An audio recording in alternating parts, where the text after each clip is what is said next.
Typical of Thomas Merton is this passage in which he doesn't give so much methods of meditation and contemplative prayer, but rather seeks to help us understand the nature of meditation and contemplative prayer.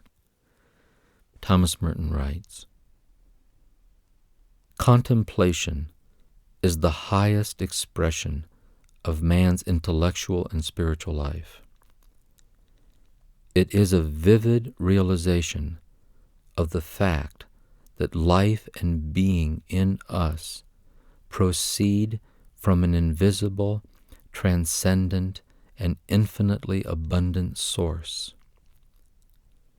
Contemplation is, above all, awareness of the reality of that source. It knows the source, obscurely, inexplicably, but with a certitude that goes beyond reason and beyond simple faith. In other words, then, contemplation reaches out to the knowledge and even the experience of the transcendent and inexpressible God. Hence, contemplation is a sudden gift of awareness, an awakening to the real within all that is real, a vivid awareness of infinite being at the roots of our own limited being. It is the gift of God who, in His mercy, completes the mysterious and hidden work of creation in us by enlightening our minds and hearts, by awakening us to the awareness that we are words spoken in His one word, and in that creating Spirit dwells in us and we in Him." This is the relevance of Merton's writings.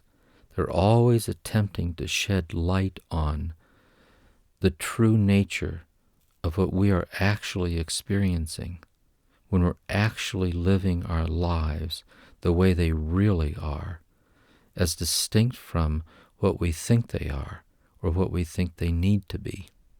It's being surprised by the grace that arises in all the unexpected and sometimes painful places in which we vanish away or apparently disappear, only to discover that in this very process we are manifested in the world in a deep felt sense of who we really are and who we're called to be.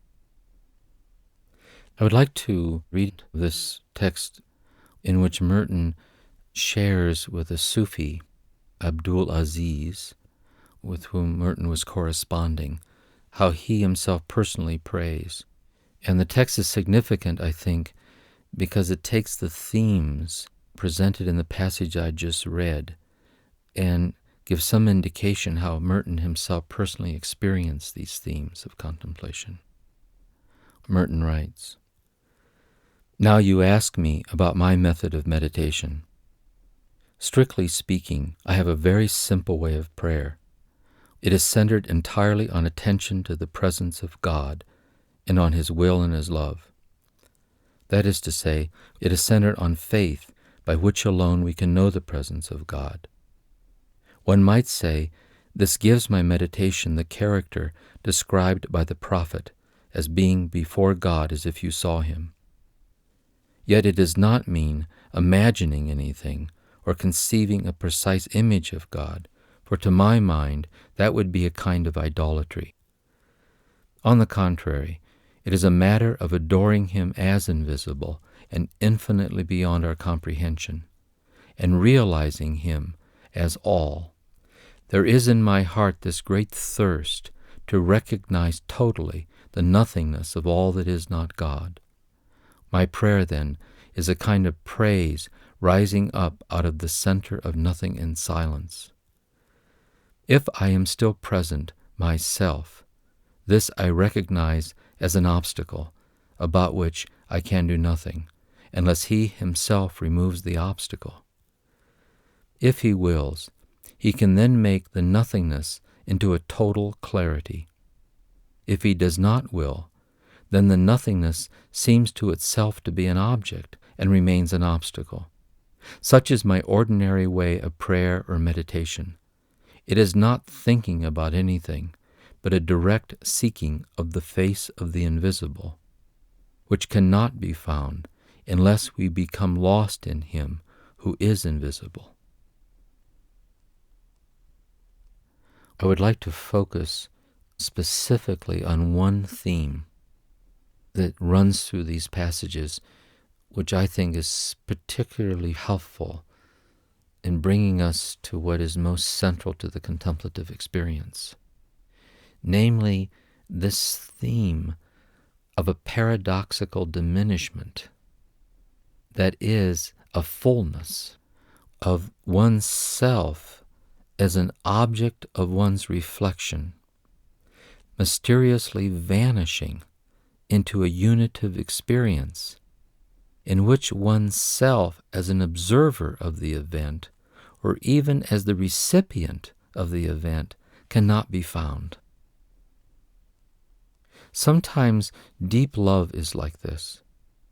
At a certain level, up to certain points, one is still there in a self-monitoring kind of way, clearly distinct from and other than the union that one realizes oneself to be in with this other person.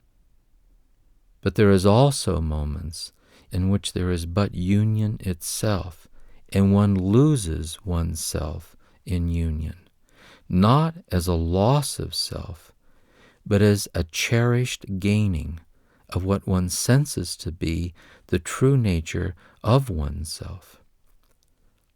This losing of oneself in love can occur at a communal level as well.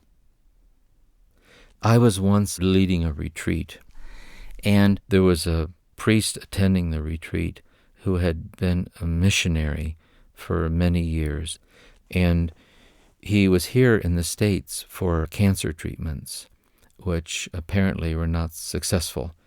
And he, at his own request, wanted to return back to live in the village where he had served as a missionary all those years. And in presiding at liturgy, he gave the homily.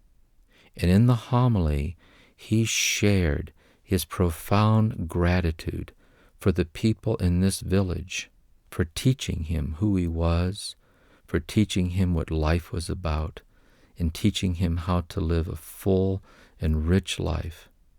Though dying of cancer, there was no sense in him of tragedy, no sense in him of self-pity, no sense in him of resentment, but just gratitude arising from a oneness with these people in whose presence he was led to himself.